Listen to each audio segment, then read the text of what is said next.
okay အဲ့တော့ဒီမှာဒါတော့ဒါ NVMe ပေါ့နော်မိတ်ဆွေတည်ရတာ SATA မဟုတ်တော့ဘူး NVMe ဖြစ်သွားပြီ NVMe ဆိုတော့ဒါဘာပဲဖြစ်ဖြစ် SSD ဆိုတော့သူ့ရဲ့ performance ကတော့ဘာဖြစ်လဲဒါကျွန်တော်တို့ transfer speed တွေမြန်မယ်နောက်တစ်ခါကျတော့ဒါပြောမယ်ဆိုရင် SSD ထဲမှာဒီ NVMe ကအမြန်ဆုံးဖြစ်တယ်ဘယ်လောက်ထိကို NVMe က support ပေးနိုင်လဲဆိုရင်ကျွန်တော်တို့ကလုံးဝ6ဆလောက်ထပ်မြန်ရတယ်ကျွန်တော်တို့မှရှိရဲ့လက်ရှိသုံးနေတဲ့ SSD ထပ်ကိုเนาะ M2 SATA SSD ထပ်ကိုသူကဘယ်နှဆနဲ့6ဆလောက်သွားမြန်တယ်ဆိုတော့ဗျာထားပါတော့ကျွန်တော်တို့ M2 ဒီဟိုမှာ SATA မှာဘယ်လောက်လဲ960ပဲ900ပဲထားအောင်6ဆဆို3000ဖြစ်နေ3000မှဆို 3GB เนาะ gig နဲ့တွက်မယ်ဆို 3GB 3GB လောက်အထိ 3GB ဗျာ 3.5GB တောင်ဖြစ်သွားပြီဒီမှာဆို3500 MB ဆိုတော့လေ 3.5GB တောင်ဖြစ်သွားပြီအဲ့လောက်အထိကိုပို့ပြီးတော့မြန်လာတွေ့ရဒါကြောင့်ကျွန်တော်တို့ကဒီ solid state drive တွေမှာအမြန်ဆုံးပြောပါအကောင်းဆုံးပြောပါဆိုရင် NVMe ကိုပြောတာဖြစ်ပါတယ်ဒီမှာတစ်ခုမိတ်ဆွေရှင်းပြခြင်းနဲ့တချို့ကဘယ်လိုထင်လဲဆိုတော့ M2 ဆိုတာကကျွန်တော်တို့ PCIe ဆိုတော့မှထိုးလို့ရတယ်အဲ့လိုပဲထင်တာเนาะမဟုတ်ဘူးမရဘူးเนาะဆိုတော့ direct တန်းထိုးလို့မရဘူးလုံးဝ slot တွေမတူဘူး notch တွေမတူဘူးကျွန်တော်ကလက်တွေဆွမ်းပြီးသွားတယ်เนาะလက်တွေဆွမ်းပြီးသွားဆိုတော့ကျွန်တော်ပြောပြနိုင်တယ်ဆိုတော့မတူပါဘူးမတူတဲ့အခါကျတော့ဗာလဲဆိုတော့သူ့ကိုတင်စားထားတာဗာလဲဆိုတော့ similar with PCIe slot လို့ပြောတာ PCIe full length နဲ့တွန်းညီရလို့ပြောတာသူ့ရဲ့ပြောမယ်ဆိုရင်ဟိုကသူ့ရဲ့ bandwidth က PCIe full length ဆိုတော့ကျွန်တော်ပြောချင်တာက PCIe မှာကျွန်တော်2 times ရှိရယ်เนาะနှစ်ဆမြန်တာရှိရယ် full time ရှိရယ်8 times ရှိရယ်16 times ရှိရယ်ဒါတော့ကျွန်တော်တို့ PCIe ဒီတင်တော့ expansion card တွေပေါ့ expansion slot တွေအကြောင်းမှာကျွန်တော်ပြောပြပြီးဖြစ်ပါတယ်ဆိုတော့ PCIe မှာကျွန်တော် full length လောက်ကိုတွားပြီးတော့သုံးနိုင်ပြီဆိုရင်တော့ဗာလဲဆိုတော့ bandwidth ကိုကျွန်တော်ဒီလောက်တွားပြီးတော့ support ပေးရလေ3500 MB/s လောက်အထိဒါမှမဟုတ် 4GB လောက်အထိတွားပြီး support ပေးရဆိုတော့ तू ကပြောမယ်ဆိုရင်အနည်းဆုံးပြောမယ်ဆိုရင် PCIe full length ရဲ့ bandwidth နဲ့တွားပြီးညီမျှတာကိုပြောချင်းဖြစ်ပါတယ် okay အဲ့တော့ဒါဆိုရင်ကျွန်တော်တို့ဒီသူ့ကိုကျွန်တော်တို့ကတစ်ခုထပ်သိရမှာပါလဲဆိုတော့ကျွန်တော်မိတ်ဆွေတို့ရှေ့မှာကျွန်တော်ပြောရနော် B key ရယ် M key ရယ်B key ရယ် B key ရယ် B black M key ရယ်M key ရယ်ပေါ့နော်ကျွန်တော်ပြပြပြီးပါပြီဆိုတော့ဒီမှာမိတ်ဆွေသိရမှာပါလဲဆိုတော့ NVMe လို့ပြောလိုက်ပြီဆိုရင် NVMe ဆိုရင်ပါလဲဆိုတော့ဒါ M key လို့မိတ်ဆွေသိရဆိုတော့ M key ကိုကျွန်တော်ရှေ့မှာရှင်းပြထားတယ်ဘယ်နှပင်ပါမယ်9ပင်ပါမယ်เนาะဒီမှာဆို2 5ထားပါ9ပင်เนาะ9ပင်ပါတယ်ဆိုတော့ဒီကောင်အခုကျွန်တော်မိတ်ဆွေမြင်နေရတာဒါ NVMe ဖြစ်ပါတယ်ဆိုတော့ဒီ NVMe ကိုကျွန်တော်တို့ဒီအရှိမမြင်ရတဲ့ slot တွေမှာစိုက်လို့မရဘူးဒီ B key မှာကျွန်တော် NVMe ကိုလာစိုက်လို့မရဘူးเนาะဒီ M key ကိုလာစိုက်လို့မရနောက်တစ်ခုကဒီ B နဲ့ M key မှာလည်းကျွန်တော်တို့ကလာပြီးတော့เนาะဒီ M key ကိုလာထိုးလို့မရဘူးเนาะအဲ့တော့ကျွန်တော်တို့ရဲ့ motherboard ကဘာလို့เนาะတကယ်လို့ကျွန်တော်တို့ကဒီ NVMe ပါခြင်းကျွန်တော်တို့ motherboard ကဘယ်လိုပုံစံဖြစ်နေရမလဲဆိုတော့ဒီလိုပုံစံလေးပဲဖြစ်နေရမှာကျွန်တော်တို့ရဲ့ motherboard မှာ slot ကလုံးဝကို M key တစ်ခုပဲ support ပေးတဲ့ slot ဖြစ်ရမယ်ဒါမှသာကျွန်တော်တို့ရဲ့ဒီ NVMe ကကောင်းကောင်းအလုပ်လုပ်မှာ SATA လည်းထိုးခြင်းထိုးမထိုးခြင်း NVMe ထိုးနှစ်ခုထိုးလို့ရမယ်နော်ဆိုတော့ visual မှာရှင်းမယ်လို့ကျွန်တော်ထင်တယ်ဆိုတော့ကျွန်တော်တစ်ခုထပ်ပြီး recap ပြန်လုပ်ပေးမယ် SATA SSD မှာနော် SATA SSD မှာ notch ကများသောအားဖြင့်ကျွန်တော်တို့ဘယ်လိုလာလဲဆိုတော့ B key လာတယ် B black M နဲ့ရောလာရှိရယ်ဆိုတော့ B key လာမယ်ဆိုရင်လည်းကျွန်တော်တို့က NVMe ပေါ့နော်အခုကျွန်တော်ပြောတဲ့ဒီ NVMe ကိုထိုးလို့မရဘူး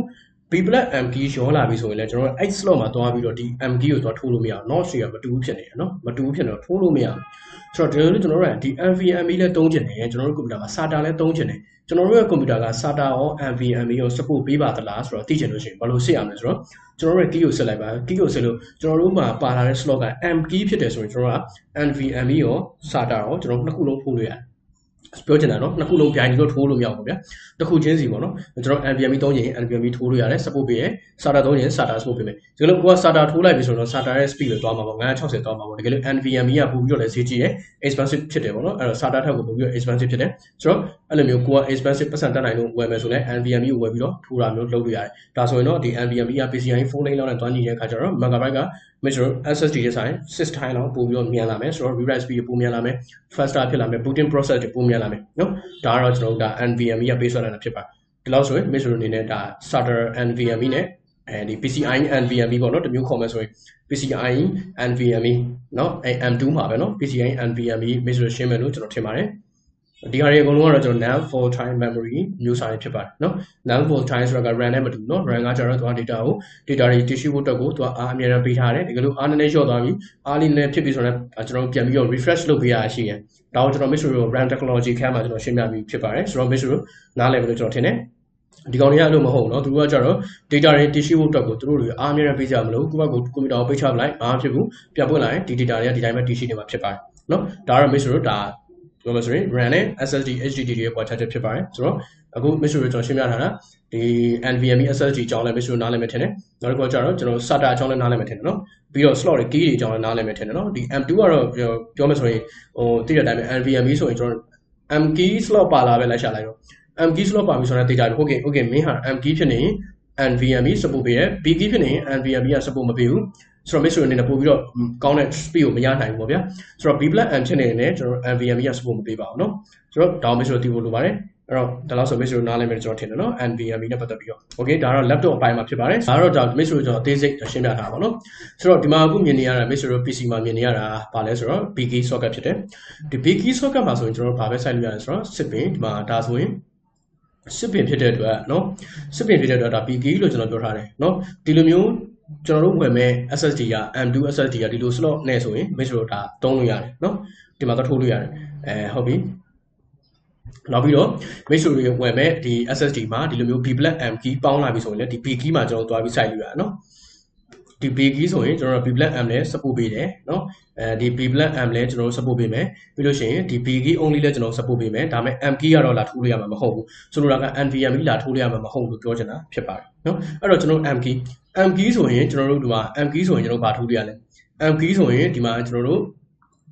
နော်ဒီမှာဒါဆိုရင်ဒါ M key ပြောမယ်ဆို NVMe ဆိုပြီးတာဒီ NVMe ထိုးလို့ရတယ်လို့ကျွန်တော်တို့ဒီမှာ B+M ပါတဲ့ဟာတွေလည်းကျွန်တော်တို့လာထိုးလို့ရတယ်အခုတော့ဆိုရင် Mr. အနေနဲ့ M2 slot မှာတက်လို့ရတဲ့ SSD ကဘယ်လိုမျိုးကိုတွေရှိလဲဘာတွေဖြစ်လဲ key တွေကဘာတွေလဲဆိုတော့ Mr. နားလည်မယ်လို့ကျွန်တော်ထင်ပါတယ်နော်နောက်ပြီးတော့ HDD နဲ့ SSD ရဲ့ကွာခြားချက်တွေလည်းသိပြီးတော့ကျွန်တော်ထင်ပါတယ်ဆိုတော့ Mr. အနေနဲ့အပြင်လောကမှာတကယ်လို့ဝယ်မယ်ဆိုရင်ဝယ်လို့အဆင်ပြေအောင်ကျွန်တော်ဒီမှာစူးစီးပေးထားရှိပါတယ်အဲ့ဒါဘာလဲဆိုတော့ကျွန်တော်တို့တွေကM2 တွေကို support ပေးတဲ့ laptop model တွေကို Mr. လွယ်တကူရှာပြီးတော့ဝယ်လို့ရအောင်ကျွန်တော်စူးစီးဖော်ပြပေးလိုက်ပါတယ်ကျွန်တော်ဆိုလိုတာက M2 ပဲဖြစ်ပါတယ် Mr. အနေနဲ့ NVMe စိုက်လို့ရလား B key လား M key လားဆိုတာတော့ဝယ်တဲ့အခါကျရင်ကိုယ့်ဘက်ကိုပဲရွေးချယ်ဆုံးဖြတ်ဖို့ကျွန်တော်မြစ်တာရက်ခံပါတယ်ဆိုတော့ကျွန်တော်အခုပြောပြပေးပါမယ်ဆိုတော့ကျွန်တော် Acer မှာဆိုရင်ကျွန်တော် Acer မှာဆိုရင် Aspire နော် Aspire ဘယ်လိုရှိလဲမဆိုတော့ကျွန်တော်3ရှိမယ်5ရှိမယ်7ရှိမယ် E ရှိမယ် F ရှိမယ် R ရှိမယ် V ရှိမယ် V Nitro ဆိုတာရှိပါတယ်နော်ဒါ Aspire City ပေါ့နော်ကျွန်တော်ဆိုရင် Aspire ကျွန်တော်ဆိုဘယ်လိုလဲဆိုတော့ကျွန်တော်ဆို A5 ပါ A5 ကိုကျွန်တော်ဝယ်ထားပါတယ်ပေါ့နော်အဲ့မှာဆိုကျွန်တော် NVMe slot ပါလာပါတယ်ဗျဟုတ်ပြီအဲ့လိုမျိုးပေါ့နော်ဒါကျွန်တော်ဝယ်လို့ရတယ်နော်ဒီလိုကဒီ NVMe slot တွေပါစီခြင်းနဲ့ M2 slot ကိုပါတာလေးလိုချင်တယ်ဆိုတော့ဒီလို model မျိုးစားတွေကိုရွေးချယ်ပြီးတော့ဝယ်တင်ပါတယ်နော်ဝယ်လို့အဆင်ပြေပါတယ်ဆိုတော့အဲ့ဒီမှာ Acer မှာထပ်ပြီးတော့ပါရှိသေးလဲဆိုရင် Concept D တို့ Nitro တို့ Predator တို့ Swift တို့ Travelmate တို့ဒါတွေလည်းရှိရပါတော့ပြီးတော့ MSI ကတော့တော်တော်များများ gaming တမားတွေတော်တော်များကြိုက်ကြတဲ့ boat တွေပေါ့နော်ဒီ boat တွေဆိုရင်ဘယ် series မှာပါလာလဲဆိုတော့ CR CH တို့ GE တို့ GL တို့ GP တို့ GX တို့ GT တို့ PE PL PX WEWX WT เนาะဒီလိုမျိုးစားတွေမှာကျွန်တော်တို့ဒါ SSD တွေတွေ့လာနိုင်ပါတယ်ဆိုတော့ M2 NVMe or SATA whatever also မှာဆိုရင် also Pro Chromebook F5 FX KN PROG TUF VivoBook တွေကတော့ဒါ VivoBook နဲ့ ZenBook ကတော့ also မှာလုံးဝနောက်ဆုံးထွက်တာဟာတွေပေါ့နော်ဒီ ZenBook တို့ VivoBook တွေကတော့ဒါအရေးသွင်းပြနေတဲ့ဟာတွေဖြစ်ပါတယ်ဆိုတော့ Mr. အနေနဲ့နောက်ပိုင်း also ဝယ်မယ်ဆိုရင်ဟိုအစီအစဉ် also Pro ဝယ်မလား Chromebook ဝယ်မလား ZenBook ဝယ်မလား VivoBook ဝယ်မလားအားတကြအားနဲ့ကျတော့ရှိတာပေါ့ဒါတွေရှာဖွေပြီးတော့ဝယ်လို့ရပါတယ်တကြတစ်ခုတော့သူတို့မှာတော့ M2 slot တွေပါပါတယ် M key လား B key လား NVMe လား SATA လားဒါတော့ Mr. အနေနဲ့ကိုယ့်ဘက်ကိုပဲသုံးသပ်မှာဖြစ်ပါတယ်ဆိုတော့ Dell မှာဆိုရင်လည်းကျွန်တော်တို့ G5 တို့ G7 တို့ Inspiron တို့ CPU တို့ Latitude Precision Vostro XPS okay ဒီ series မှာကျွန်တော်တို့ဒါ M2 slot ပါလာမှာဖြစ်ပါတယ် HP မှာဆိုရင်15 250 340S EliteBook Day NVRay Oman Pavilion ProBook Spectre ZenBook ဒါတွေမှာကျွန်တော်တို့ M2 slot တွေမြင်တွေ့နိုင်ပါတယ် Lenovo ဆိုရင် Flex IdeaPad Legend ThinkPad V series Yorker အစရှိရဲ့ဒီ book တွေပါပေါ့နော်ဒီ laptop တွေမှာကျွန်တော်တို့ဒါ M2 slot ပါလာမှာဖြစ်ပါတယ်ဆိုတော့ Mr. အနေနဲ့ဒါဟိုအဆင်ပြေမယ်လို့ကျွန်တော်ပြောလိုက်ပါတယ် battery မှာပါလာနိုင်ရဆိုရင်ဒီမှာပါလာနိုင်တယ်ကိုယ့်ဘက်ကရွေးချယ်ဝယ်ယူကြဖို့ကျွန်တော်အကြံပြုလိုပါတယ်